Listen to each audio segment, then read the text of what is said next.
Number one, Ibble Dibble here. Hello, friends. So, as promised, or perhaps I should say threatened, I'm dragging you through this obnoxious New York Times Meghan profile with me. And let me tell you, folks, this article has it all: easily debunked lies, race baiting, and classism. You know how in different cuisines there tends to be a holy trinity? And even though it gets switched up here or there, the cooking always eventually returns to the same aromatic base. For example, onions, carrots, celery is mirepoix in France, sofrito in Italy. Though many say in Italy the real trinity is tomato, garlic, basil, and in Cajun cooking, green peppers replace the carrots. Anyway, I think this is Meghan's trinity: easily debunked lies, race baiting, and classism. She'll mix it up here or there, but that's her aromatic base that she always returns to. Let me know in the comments what you think that smells like. Fair warning, this is a listen only video. It does also have the AI voice for the text of the article. I want you loyal listeners to know that I have heard your complaints about both the AI voices and Meghan's voice in particular. I continue to use them because I want it to be clear who is speaking. I'm trying to create as little confusion as possible between the author's voice and mine, Meghan's voice, and my interpretation of it. So first, the title. Online, it's more demurely titled Inside Meghan's Real Kitchen, Away from the Cameras, which is not so much a jab at her cooking show set as an attempt to bait the reader into imagining, finally, after all these years, Meghan's going to be real with us. Of course, she isn't, and she never will be. Not only because she's baseline unlikable and has a lot of skeletons in her closet, but because she sees her brand as relevant yet unattainable. Yes, I am going to do a video about her as whatever launch. So, like, share, and subscribe. Thank you. But back to this travesty of journalism. In the print edition, it's titled, Despite the Heat, She's Calm in the Kitchen. Perhaps I just dislike her so much I'm no longer able to be fair. If that's the case, you let me know in the comments below. My beef here really isn't even with Meghan, who's an old dog turning old tricks. My problem is with the New York Times for platforming her. New York Times, you're supposed to be a respectable news source. How absolutely obnoxious that they're framing her as a perfect victim in the very title. They haven't even waited for the first paragraph. At this point, it's perhaps not immoral, but certainly amoral to continue to pretend to mistake the contrived results of Meghan's havoc-wreaking modus operandi as simply the natural consequence of the extra bit of scrutiny always applied to celebrities, but applied unfairly much to celebrities that aren't white. What are we, 5, 6 years hence? They keep trying it. And this victim frame continues in the very first line. Meghan, Duchess of Sussex, is already anticipating pushback on her banana pudding. I know some people will be upset that I took out the wafers, she said, crushing Nilla wafers with a rolling pin rather than layering them in with vanilla pudding and sliced bananas, but I like them crumbled on top. Why would that make anyone upset? People are watching cooking shows and reading recipes and buying cookbooks to see new ideas and try new things. Meghan's always trying to make it seem like, to use her words, people hate her just for being, just for existing, when it's not true. People dislike her for the great harm she has caused and continues to cause, not her harmless quirks, no matter how many times she tries to conflate the two. So, Team Megs, stop doing that. We see right through it. And journalists, please stop doing that for her. I'm also consistently amazed at just how antisocial everything Meghan says is. Almost all the time, she could say the very same thing in an inoffensive way, but is so eager to attempt to manipulate public perception of her with every single statement she can't or won't. And ironically, of course, it backfires every time. This opening line is a great example. It unnecessarily insults New York Times readers, who are, for the most part, more worldly. and quite possibly better cooks than Meghan. She always assumes the worst of people in total confidence she's essentially better than they are, and she's not, and it's jarring. She should have said something like, "Am I crazy for taking out the wafers?" Which acknowledges people may disagree with her, and perhaps she's wrong, and that both of those things are okay. And we can continue congenially trying this recipe together because it's just banana pudding. Who cares? And if insulting the small, tiny fraction of the reading public kind enough to glance over an article about her wasn't a sufficiently misguided opening sortie. Next, she insults her grandmother. Grandma Jeanette would have used instant, Meghan said, referring to Ms. Raglan's mother, as they tasted a batch of homemade pudding flecked with vanilla. But she would have loved this. Again, just why? If I were her coach, her PR coach, a suggested rephrase I might offer would be, quote, "I always think about Grandma Jeanette when I make this. Do you think about her? Do you think she would have liked my version?" End quote. Don't speak for the dead. Definitely don't speak ill of the dead, suggesting they're poor or tacky or can't cook. Engage your mother in conversation rather than dictating to her. Don't act as if you knew your grandmother better than your mother knew her. That's the problem with narcissists. It's why they're bad actors. It's why they're so hard to train. They're not fully human, so they don't fully get it. They're bad 1980s grainy Xeroxes of humans walking among us. Even if you give them the right line, a better line once, they won't be able to guess the right line the next time. I mean, perhaps with intense psychotherapy. I don't know. Last month, in a new Netflix series, With Love, Meghan, the Duchess gave the world its first look at the remake of her life from broken royal bride to triumphant domestic goddess. There you go again. Julia Moskin in the New York Times, characterizing Meghan as an innocent victim when she was nothing of the sort. She was not broken by the royals. She got exactly what she always wanted according to her own plan. She was an almost 40-year-old woman with full agency, never forget. As for triumphant domestic goddess, that's not even jumping the gun, that's accidentally running in an earlier heat. She's nothing of the sort, has not even been pursuing the goal for more than 3 months. How very dare you presume her popularity and success, especially given her track record. She and Harry fled Britain and its relentless criticism in 2020 to settle as a family in this safe, sunny, affluent enclave. But the show has brought some of that darkness back to her door. So now she's insulting all Brits as well as New Yorkers? God damn, maybe you should have sold this piece to Thick Hick Weekly, not the New York Times. Are we really supposed to believe their criticism of her was entirely unwarranted because you're telling us to? Are you really likening the mockery of this dumb TV show to the dead serious acknowledgement of her betrayal of Queen Elizabeth in her dying days? Like Gwyneth Paltrow, Chrissy Teigen, and other celebrities who have cooking and lifestyle brands, Meghan doesn't have professional culinary training. We know. Anyone who saw her hold a knife knew before she even started cutting. Also, I know she's eager to catch a little status via association, but WME shouldn't let her throw their other girls under the bus like this. Last week's visit, the first time a reporter was invited into her kitchen, showed that she is a passionate home cook who knows her way around a vinaigrette, is quick with a lemon zester, and deft with a knife. I was allowed in on the condition that no photographs were taken in or of the house for reasons of privacy and security. If this is all it takes to make a New York Times writer feel special these days, I don't even know what to say anymore. To me, this would be a huge inconvenience, not a privilege. I don't know how some of these writers delude themselves into thinking they are special. Madame, you are a mark, and you just got sniped.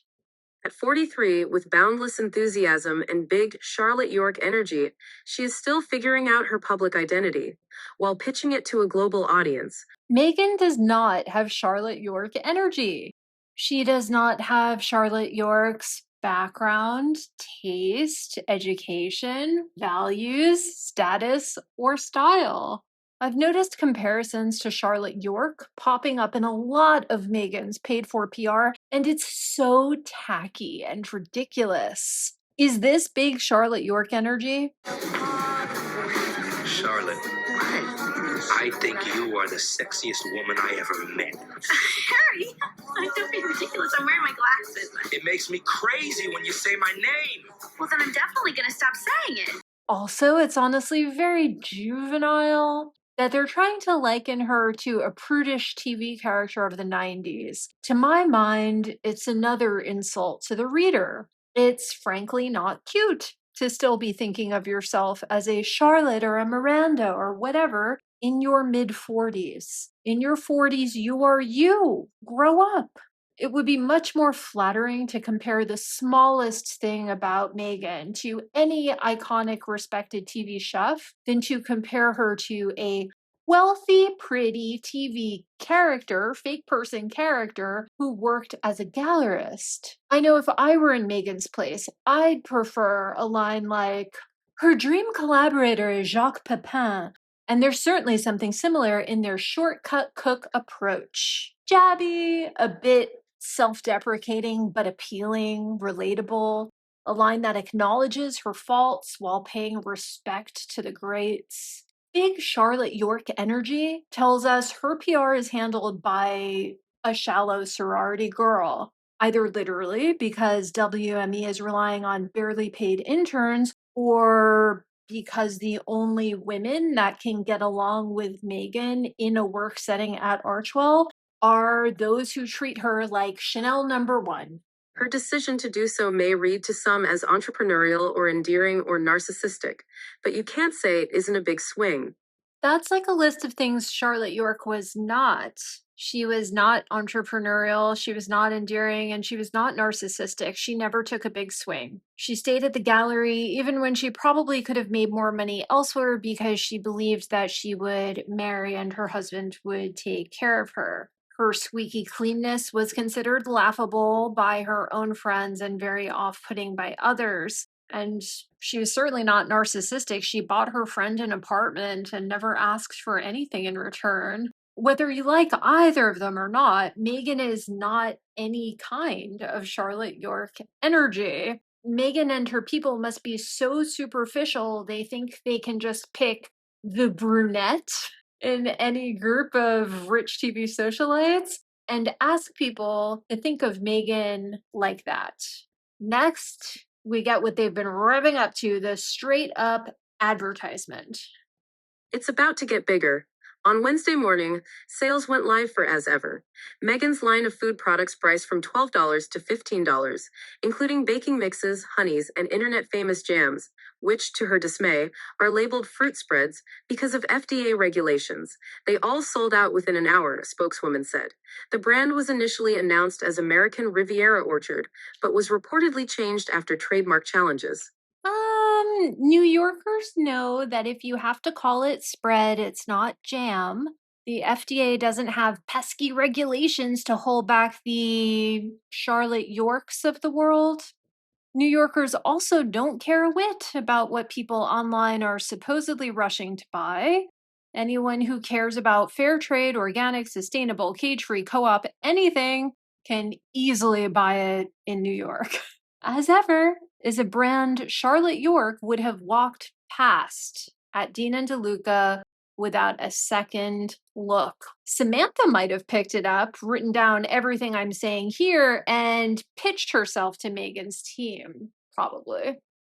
Last week, Meghan announced that she would host a new podcast series, Confessions of a Female Founder, and started a Shop My Channel where fans can buy the clothing and products they see her in on screen. From head, Lotta Body's Control Me Edge Gel to toe, CND Shellac. I'm sorry, I don't see the 1-800 number in this catalog. Really, they're not even attempting to be subtle with the product placement. With Love, Meghan presents her in a series of idyllic scenes, none of which were shot in this kitchen. A nearby house was used as a studio, cooking, crafting, and planning tea parties. But anyone who thought that truffle popcorn and balloon arches would be uncontroversial was wrong. There was no controversy. Meghan and Ted wish they had drummed up some controversy. No one felt strongly enough about it for there to be a controversy. Viewers mostly agreed her ideas were trite, the results were mid, and her delivery was dull. Even she kept telling us she didn't like this or that aspect of what she was making over and over. It was tiresome, not controversial. Controversy is at least engaging. When the show appeared, the millions who have long felt entitled to critique Meghan as a member of the British royal family were free to judge her as a wife, mother, cook, decorator, and hostess. And many did, calling her saccharine, inauthentic, and uninspiring. One more time for everyone in the cheap seats. The public is entitled to critique public figures, particularly in a nation that enshrined free speech. Royal subjects are entitled to critique royals in the UK anyway. There are situations where public figures are unfairly critiqued on irrelevant things. For example, when I was a girl, it always stuck with me how Marcia Clark was a bang up prosecutor doing a great job during the televised OJ trial, but no one would shut the fuck up about her perm. That's unfair public scrutiny. She's a lawyer, not a hairdresser, but she took it in stride. Meghan, by contrast, is directly presenting herself as a taste making wife, mother, cook, decorator, and hostess with her own TV show. Obviously, she should expect to get critiques on those skills. She has no right to be offended when she gets them. If her intended life path was to marry a prince and thereafter never be questioned again, she should have gone Thai, Malay, Omani. There are plenty of places in the world where that is how it works, but the UK and the US aren't among them. She was compared to Hannah Nealman of Ballerina Farm and other influencers riding the tradwife wave who glamorize old fashioned women's work, like feeding chickens and cooking breakfast that many women have no desire to return to. No, she wasn't. Absolutely no one, not a single person ever compared her to a Mormon homesteader with 9 children who also graduated the Juilliard Ballet program, which only chooses 10 to 15 applicants per year out of thousands. I don't follow Hannah Nealman. We're entirely different flavors, but Meghan could never. Let's get that straight. Also, it's not a binary. Stop pretending professional women can't make breakfast, don't make breakfast, or judge other women on whether or how they make breakfast. I think professional women and traditional homemakers alike can agree that breakfast maker is not a personality type, political stance, moral value, or fulfilling self realized identity. The notion is maliciously reductive, divisive, and dare I say, misogynist. Meghan loves to play divide and conquer. We see it. It's not cute. It's not girl power. It's not black girl magic. We don't like it. Give it a rest. The best episodes frame Meghan as a respectful student of chefs like Alice Waters and Roy Choi. In others, she is the teacher, demonstrating recipes like pasta salad and entertaining tips to a series of friends who are charged with showing enthusiasm while she hands them a raw fish or ties a bow on a gift bag of peanut butter stuffed pretzels. Those episodes came in for the most mockery. Shout out to everyone watching my With Love Meghan review series. I haven't gotten to those episodes yet, but I assure you, friends, I will be able to mock episodes wherein she plays a respectful student as well. Some criticism was more pointed. Social media posts zeroed in on her Le Creuset pots, claiming they were too expensive for many black women to afford and more ostentatious than traditional cast iron. In response, black women began posting photos of their extensive Le Creuset collections online. The journalist Michelle Norris came to Meghan's defense, asking, "Why is anyone surprised or disturbed that she would have beautiful color-coordinated cookware? Does anyone drag Ina or Martha for their cookware?" Ooh. First of all, traditional cast iron can be expensive as fuck. Just run a quick search on eBay for vintage and antique cast iron pots and pans and see for yourself. People pay big money for the good stuff. So this comparison is bizarre. and was obviously made by someone who doesn't know a ton about old school cookware like American cast iron, French copper, etc. Secondly, did this really happen? Is this even real? Who said Black women can afford Le Creuset? If anyone can find the original posts or threads and link them, I will post them in full, show them in full in a future video. I cannot find anything like this, and I don't believe it really happened, even as a disingenuous troll thread. There are so many reactions to this supposed insult, but no original sources. As for the Black women reacting and showing off their Le Creuset collections, I think they, not all Black women, these women specifically, just like showing off material success and will use any excuse to do so, like everyone else of every other color who engages with social media in the same manner. The notion that there's some widespread sentiment in the United States that all Black people are poor or cheap is false. And I genuinely believe this was some sort of race baiting nonsense propagated by the Sugars. Who else would bother? I can't believe the professionals Meghan hires would be so low. I really can't. Though I guess there is a small possibility that this is cynical Le Creuset marketing, like Meghan will have a special limited edition rainbow enamel skillet out with them next season or something, and people might feel pressured to buy it to disprove what, at that point, a year ago in their hazy memory, they vaguely remember as a Black people can't have nice things narrative they'd like to fight. It's possible. I don't think it's likely. Obviously, no one would be surprised Prince Harry's wife with the Netflix cooking show uses nice cookware. Also, this idea that there's never been a Black Martha Stewart type before, and people are just too racist to grasp the concept, is more highly offensive nonsense. Tangent alert. Does anyone remember B. Smith? Iconic model. The first African American woman on Mademoiselle magazine's cover. She was the July 1976 cover girl. Beautiful, popular face. She starred in mainstream TV commercials in the 80s and 90s for Mercedes, Verizon, Colgate, Palmolive, Oxy, McCormick, Spices. She had a TV show called B. Smith with Style that lasted 12 seasons between 1999 and 2012.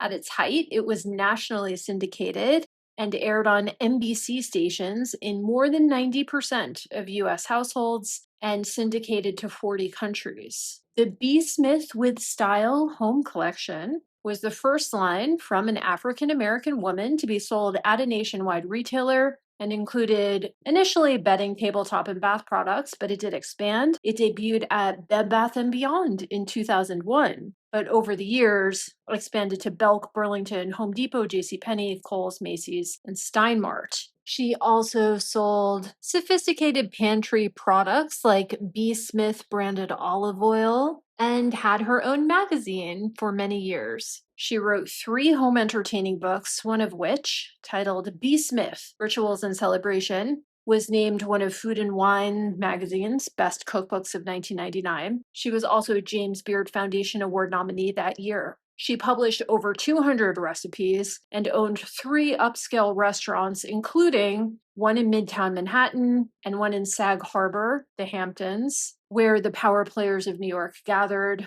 and a third in DC patronized by same. She died of Alzheimer's 5 years ago, aged 70, rest in peace. I ate at her Midtown location with some frequency during its waning days because I liked the shrimp and grits, which, for the record, was $28 in 2010. Sometimes I forget that a lot of the people who sort of believe these race baiting memes and engage with them on TikTok and YouTube are literally half my age and or see the world from a very narrow purview. But don't they always pop out and show me? Ladies, if you were in middle school in the boondocks while I was eating at B. Smith's in Midtown and Megan's bullshit is scaring you, Let me assure you, this has nothing to do with wider societies or high societies' perceptions of Black women. This is everything to do with Meghan personally believing there's no difference between good press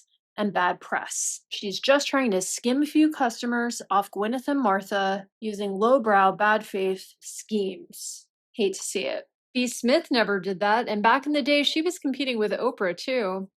In an interview, she noted that singling Meghan out for not using her real kitchen is also illogical. Every set is a performative kitchen, said Ms. Norris, who hosts a podcast about cuisine and culture. I think she manages to present an authentic version of herself within that artificial space. What's so bad about someone wanting to share their joy? Michelle, no one minds Meghan wanting to share her joy, and no one cares that she's not in her real house. You know that. The weird part about her saying 10,000 times that she wasn't in her own house, garden, kitchen, etc., was how defensive she was about it and how many times she repeated it. No one else does that. It's poor presenting because it comes off as paranoid, secretive, and insecure. It was bad. It was weird. Not because of the kitchen. Because of Meghan. Everybody has somebody or something they want her to be, said the chef Carla Hall, who was a model before she was a chef, and whose culinary credentials were also questioned when she started her television career. There's no winning that game. Counterpoint. No one has anything specific they need her or want her to be, although I think people would like her to keep her promise about a life of service. That never seems to happen. Viewers would just be delighted to discover someone they like, and most haven't. People will watch someone they love fuck up again and again and still consider it time well spent because they enjoy spending time with that person. If they don't like the host, they expect to get value out of the program, good recipes, time-saving tips, that kind of thing. If Meghan can't manage either, the show's an L, and that has nothing to do with whatever her career was before this. Which raises a question. Why would someone who has for years endured the worst kind of public attention put herself back under the microscope? One reason, of course, is money. The production deal Meghan and Harry signed with Netflix in 2020 ends this year, and most of their other recent efforts, documentaries about Polo and Harry's Invictus Games, flopped, but Netflix is betting on her. The show has already shot a second season, and the company is an investor in her as ever brand. I love this because it frankly admits H&M aren't good producers. Maybe the reason Meghan seems so robotic and nonplussed in her show is because this was her last resort. And she really never wanted to be on camera like this ever again, but Harry is just not bringing in the coin like he used to. And despite the criticism, in the past month, millions of fans have showed up for her. According to Netflix, the show was in the top 10 in 24 countries in the week after the premiere, with 2.6 million views. Many of the clothes on Meghan's Shop My page sold out within hours or days. Since January 1st, when she started a fresh Instagram account, she deleted the old one shortly before marrying into the royal family. She has gained 2.7 million followers. You cannot tell me this isn't the Netflix PR team assigned to With Love Meghan, signed off on personally by Ted Sarandos, defending himself to shareholders. This is not an honest appraisal of Meghan's star power. Any highly hyped show hits the Netflix top 10 its first week. That's just how the platform works. People binge on one thing and then need to binge on something else next week. Selling out clothes from a small brand that probably only has 120 pieces on hand is also not an accomplishment. And to be honest, I doubt that's accurate. According to who these clothes sold out? Did you fact check this at all, Julia Moskin? Same with Meghan's Instagram followers. I explained this in this video. The card is linked above in the upper right-hand corner, I believe. I explained in this video how I determined and why I think a solid 20 or 30% of Meghan's Instagram following is just bots. And an additional sizable percentage are hate watchers and industry people who will never convert into customers. Again, in my next video about Meghan's As Whatever brand launch, I'm going to get granular, as she would say. So I'm not going to go into it here, but in brief, I don't find her figures reliable. I don't find her numbers encouraging. I don't think she can scale, even gifted with a big push from Netflix or a viral hit due to her years long losing battles with quality, consistency, and timeliness. I understand Julia Moskin is a food writer, not a business writer. So maybe she really doesn't question these lines when she receives them from Team Netflix or Team Megan, or maybe she didn't think failing to question these lines would be as glaring an oversight as it is because it's an article about TV, about food. It actually calls to mind a fun phrase with sexist origins, I guess, that everyone of every gender is shamed with in business school. Stick to the knitting, Julia. The other reason is personal. I need to work and I love to work, she said, pointing out that until she met Harry, she hadn't been without a job since she was 13. With 2 young children to raise, she said, "This is a way I can connect my home life and my work."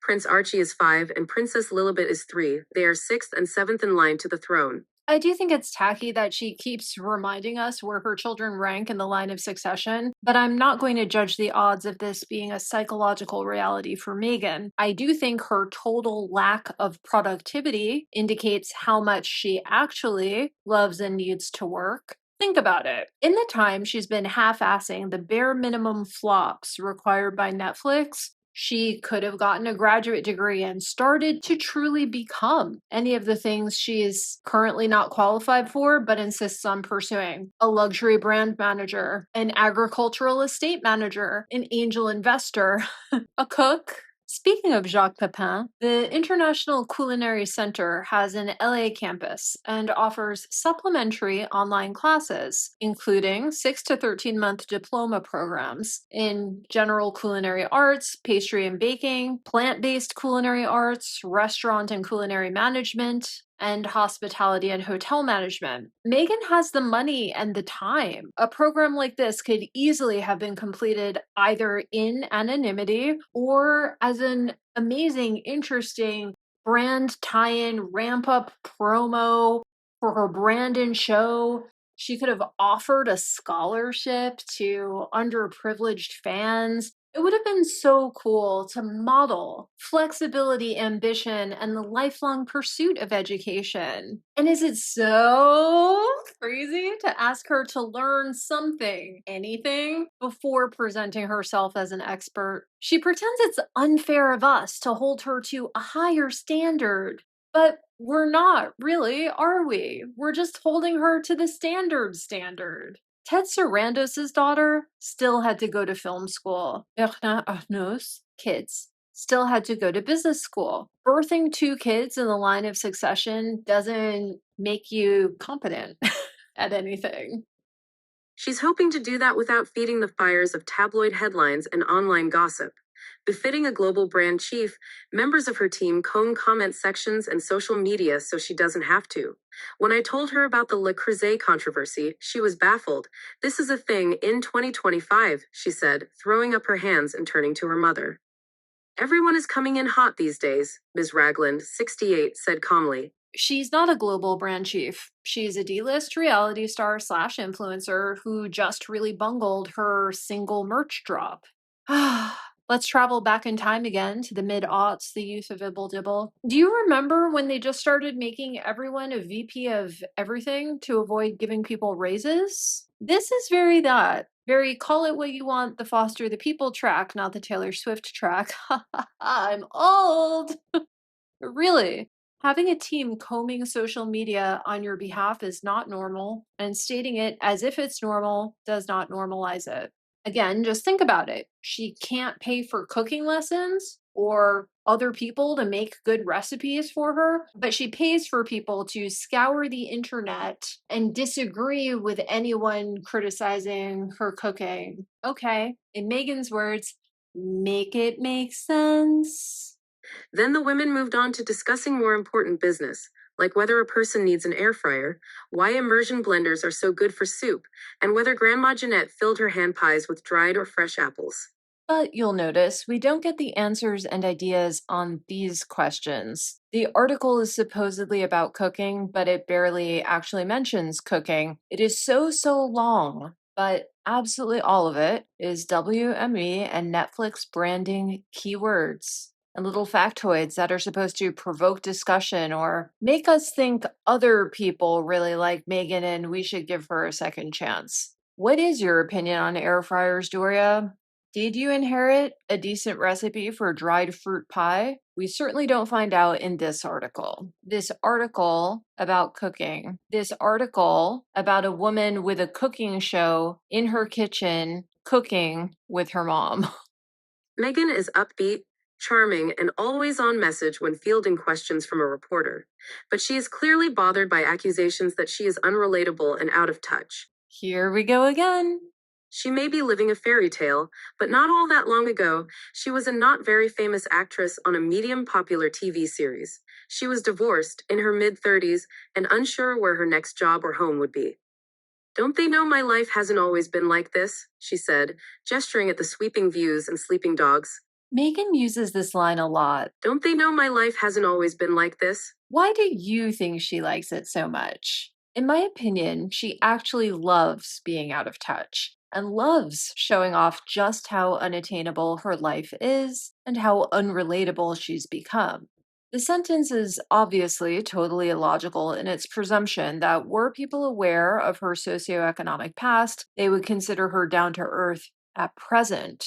In fact, in my experience, it's not the true elite like Harry, but rather the arrivistes like Meghan who are the most assiduously misanthropic. True elites approach how the other half lives as an academic exploration, an anthropological or economic topic of interest to be engaged with for business or to satisfy cultural curiosity. Graspers like her are the harshest enforcers of class, or at least whatever they can perceive of it, using wealth to buffer their emotions and relationships in a manner those born wealthy don't, because those who were born wealthy have never had to hide or change their personality or habits to possess wealth. If Megan's life had always been like that, people might actually judge her less because they would take her at face value.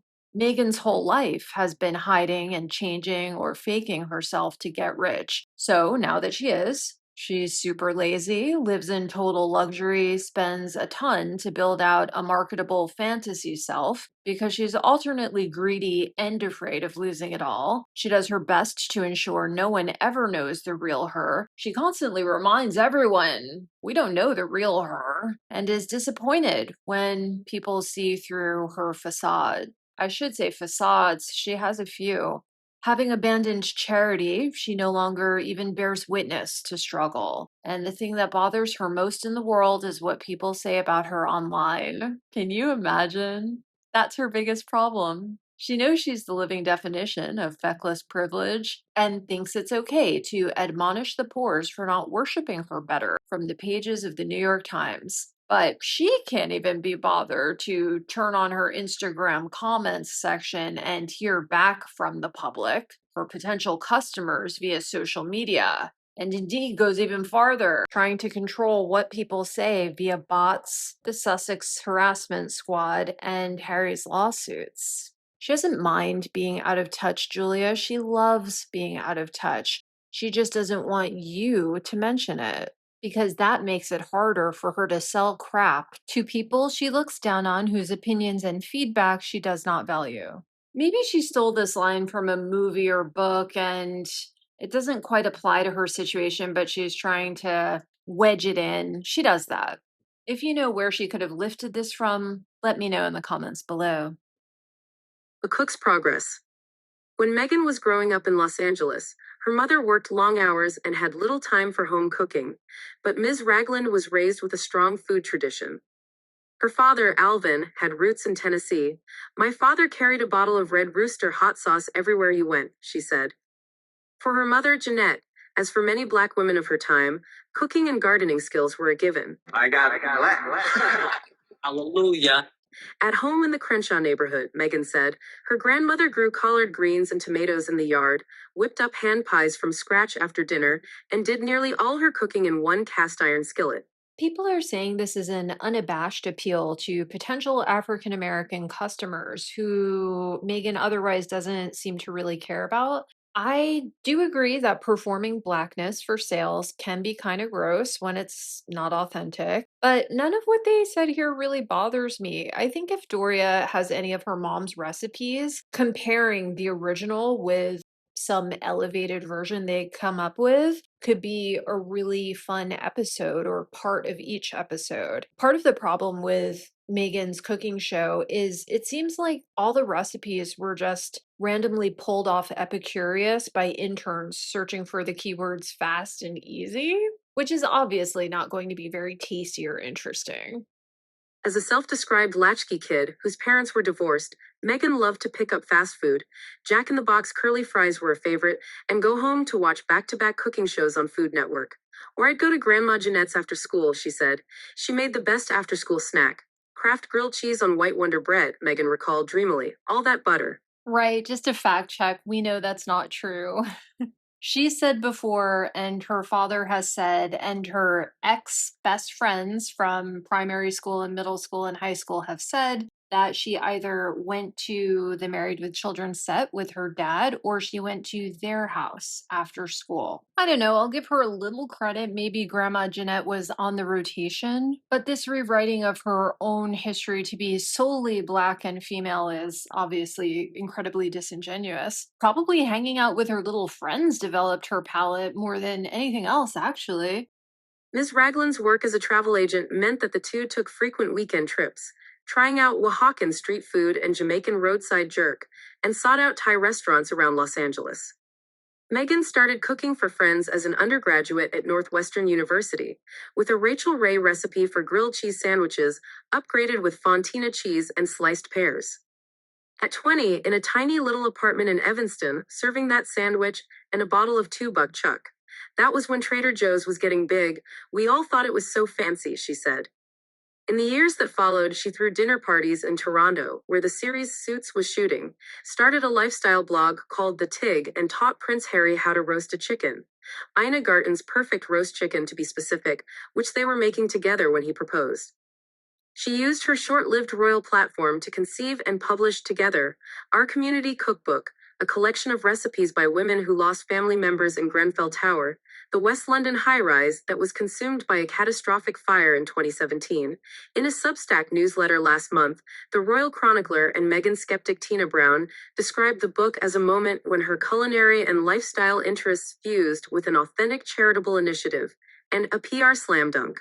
Okay, this is all fine. It certainly makes her seem relatable, and like anyone with a similar background will be able to cook what she cooks. So the PR peeps who wrote this were really successful here, in my opinion. This is good branding. The whole article would be better if it was just this, slightly elaborated, and ended with Doria and Meg cooking an old family recipe together. There's really no need to include weird stories about race baiting TikTok memes, Megan's nasty little takes on her own social status, thinly veiled attempts to control what people think and say about her, or a list of sample SKUs and prices for Megan's affiliate marketing services. Maybe I should give Julia Moskin a tiny bit of credit. Maybe she originally wrote something more like just this section, but then every fuckwit stakeholder from Meghan to Archwell to Netflix to WME needed to add their 2 cents, and it was easier to take their money than to fight them. It's still not okay, but perhaps Julia genuinely didn't know what she was getting into.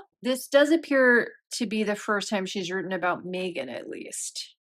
Chicken nuggets to chantilly cream. 100 miles north and a world away from her grandmother's kitchen, Megan rinsed strawberries from the garden, sliced and macerated them in sugar, lemon juice, and zest to layer in with the pudding and banana slices. Unlike the sleek white kitchen in the show, this kitchen, designed and built by the previous owners, has a weathered wooden island, in addition to a marble one, a well-used Viking stove, and classic accents of blue and white tiles. There's an old-fashioned butler's pantry with cabinets holding glasses and tea sets, and a modern pantry stuffed with carefully organized ingredients and snacks.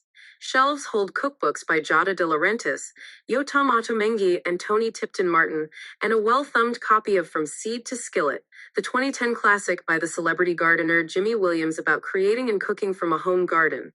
And just outside the door, a framed picture of Harry as a boy with his mother, Princess Diana, holds pride of place. Oh no, they were doing so well and then they had to go and make it weird. There's not a soul on earth who doesn't know Princess Diana is Meghan's magical dead mother in law. Please stop bashing us over the head with it. It's weird.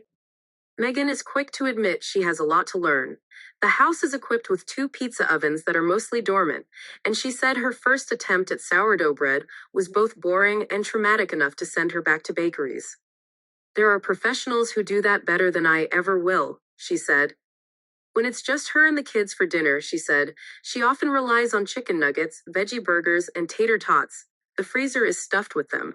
And they're going sideways again. A large portion of people who watch cooking shows are trying to get away from relying on unhealthy frozen fried foods. I mean, would Charlotte York feed her kids tater tots?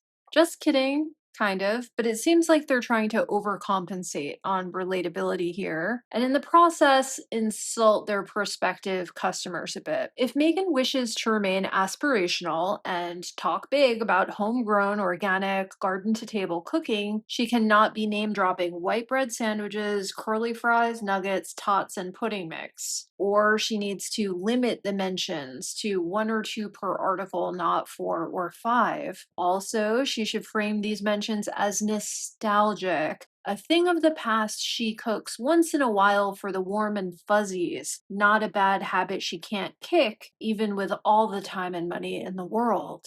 We know she can afford cooks to do a pre planned weekly menu with perfect macros and a fresh daily shop. So this just makes it seem like she's kind of neglecting her kids. There are plenty of people who watch cooking shows, and certainly plenty who read the New York Times cooking section, who already do better than this, with far fewer resources. Do you ever watch Chef Darren's channel? He's Darren McGrady on YouTube. He was Diana's chef when William and Harry were kids. He has cookbooks and a catering service and shares different recipes he used to make for them all the time. If Harry has any sense, he's already thrown one of Darren's cookbooks or Pippa Middleton's Celebrate at the nannies and told them not to tell Meg.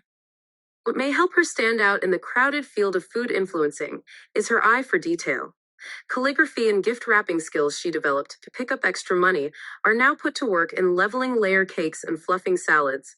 Just so, she truly cares which direction the radishes are pointing on the charcuterie board, and she really does sometimes transfer takeout food onto serving dishes. I have seen the platters. Nope. Mrs. Doubtfiring is not a skill and certainly not one that takes more than 10 lifetime minutes to master. Plus, there are food stylists who share all their tips and tricks on TikTok and Insta. No one needs 40-minute long Netflix shows for this. To finish the pudding, she got out the hand mixer to make chantilly cream, the vanilla spiked, sweetened whipped cream that would give the dessert its name, Chantilly Lily, after the 3-year-old redhead who had just arrived home. I checked out the recipe, and to me, it seems just okay. I've told you before, I'm not a good cook, but I do think old school strawberries and cream and banana pudding without strawberries or mint are just better. It's better as two separate desserts, in my opinion. But this doesn't look bad, I guess. It's the same thing with Meg's spring garden pasta salad. Most of the comments on the New York Times cooking section under the recipe call it dull, bland, generic, underwhelming but not bad, standard, etc. One person pointed out it's a knockoff of a decade old Alison Roman recipe. Such mediocre recipes are not usually featured in the New York Times cooking section.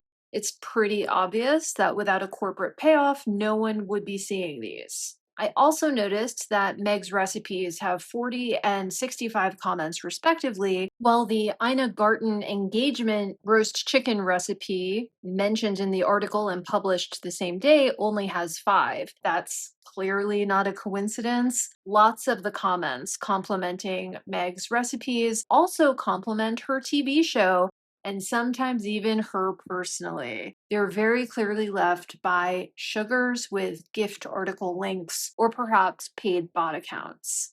Here's an example, quote, I thought that this recipe was delicious, and it was very easy to leave out anything that you did not like or were allergic to. I recently watched the Meghan Duchess of Sussex TV show and really learned so much, even for a woman like me who is 82 years old, has raised 5 children, and has been cooking my entire life.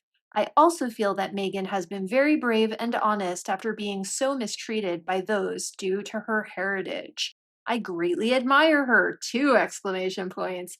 Karen, San Jose, California. Really? Using Megan's full title, 82 years old, 5 children, cooking your whole life, and you didn't know to add lemon, olive oil, and parmesan to pasta salad? Really? Really? Also, some of the comments are from people who clearly can't cook. For example, quote, 5-star recipe even though I had no kale, snap peas, or mint. I used romaine lettuce and tossed that with everything else. The salad looked beautiful plated. My husband couldn't stop raving about how good it was. Good enough for company anytime, end quote. You put romaine lettuce in pasta salad? I'm afraid to ask. Was it raw or was it sautéed romaine lettuce? No, no, no, no, no, no, no, no, no. Ms. Raglan said she still wasn't convinced that she needed a hand mixer of her own. She has a KitchenAid stand mixer at home in Los Angeles. The Duchess rolled her eyes at her mother, as daughters do. No, we usually don't. I can't remember how old I was when I stopped rolling my eyes and started using more effective communication techniques, maybe 13 or 14. Maybe Megan can't take a hint. Maybe her mom wants to be gifted a hand mixer because she can't justify spending it on herself. Maybe Meg's rolling her eyes because her mom is a mooch. I don't know. But this is not an eye roll inducing statement from Doria. My mom still has Grandma Jeanette's cast iron skillet, she whispered to me. That's what I really want. Oh no, the weirdo whisper is back. Will every article Megan demands edits and final approval on end with her whispering something really random? It makes me wonder about Megan's PR machine. Do they have so many built in redundancies in their messaging because there are too many cooks in the kitchen, or because they think it makes weak marketing more effective?